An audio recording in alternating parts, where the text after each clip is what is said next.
I guess I haven't really told this story. Well, visually at least. This is about the time I went to Louisiana for 4 days right after the Great Floods had hit in August. Welcome to New Orleans. Please remain seated with seatbelts fastened. I slept in a really weird warehouse with 50 strangers on an inflatable bed that was completely deflated by the morning.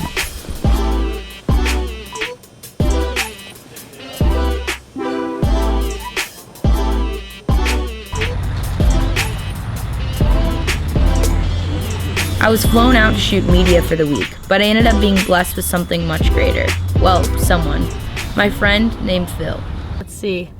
Okay, so we're gonna talk to see, just do an update. We are here, this is Phil, and we are driving around parts of Baton Rouge that are just completely destroyed, and we just talked to a man named, was his name Charles? Charles, I think, yeah. Yeah, and just incredible what he had to say. And they're literally digging up gravestones that have been taken up out of the ground from the flooding.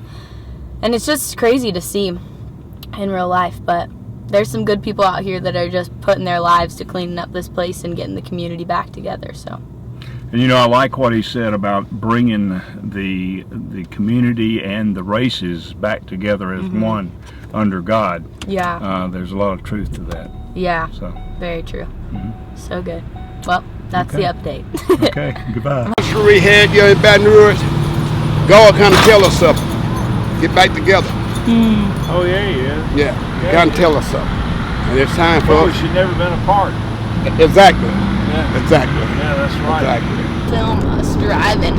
I gotta remember these moments, Phil. Yeah. The South welcomed me in, but I know Phil was truly the reason God had brought me there. Essentially, he was my driver for the next 3 days.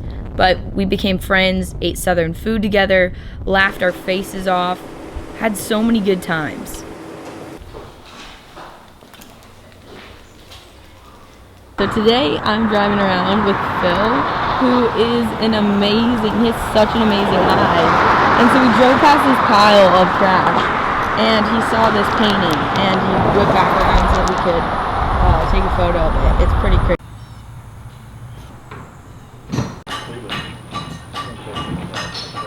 Alright, good morning guys. It is already like 80 something degrees. Yesterday got up to 97. So we'll see what happens today, but we're gonna go to the sites and get more photos and film and hopefully hear some amazing stories and get some interviews from locals about all that's going on here in Louisiana. We will rock you classic hits one. Get them in June, and we get them in.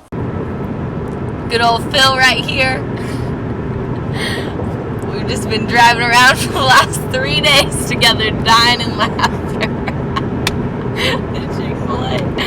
Oh God, we went to Chick-fil-A and they gave us, they gave us our meals and they gave Phil a plate for a whole family. And we're going to a lady's house named Wendy. And Caitlin says we're going to Wendy's next. It's 10 o'clock in the morning, girl. You want a hamburger this early?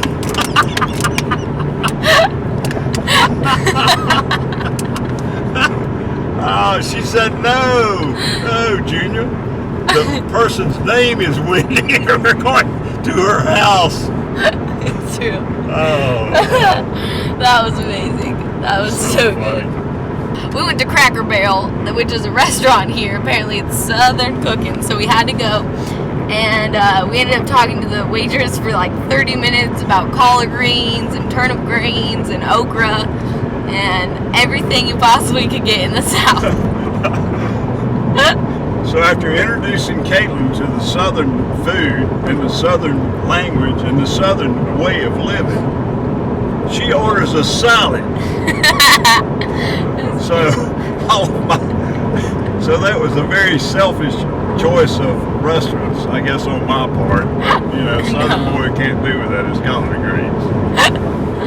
Yeah, we've been eating really heavy food. Like this morning I ate bread pudding, as they say, bread pudding, for breakfast. Bread pudding for breakfast. right. It was real. Oh, man. But it's been so much fun. So I leave tonight at 3:30 a.m. to catch my flight back home. But Phil and I were just saying God is so good because this whole thing has been a little crazy, but Phil and I are so glad that we got partnered up to go drive around and hear people's stories and just give them hugs and just love them, and tell them it's going to be all right. And so we've heard some heartbreaking stories, but it's really encouraged both of us just to keep going on, So. And I will say that I didn't know my purpose for coming here until I met Caitlin. Oh. And she was my purpose. Oh. She has restored my soul. And what a wonderful person. Love Phil. Phil, you're amazing. Yeah, it's been so much fun. I love it. I'm gonna have to go to Pensacola.